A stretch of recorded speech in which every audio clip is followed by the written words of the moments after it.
關羽呢個家喻戶曉嘅戰神，佢手上把青龍偃月刀簡直係威震華夏。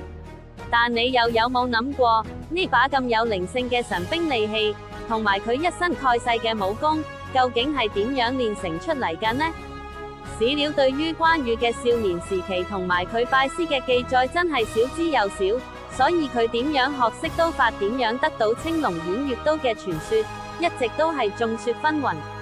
有人講，佢曾經奇遇一位隱世嘅鑄刀大師，得到大師親自傳授鑄造同埋用刀嘅絕學。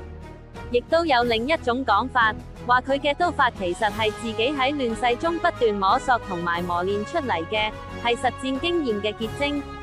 而青龍偃月刀呢，好可能係佢根據自己嘅戰鬥風格同埋體格，親自參與設計同埋監督鑄造嘅成果嚟。無論邊個版本係真，呢把神刀都徹底成為咗關羽戰神身份嘅最佳象徵。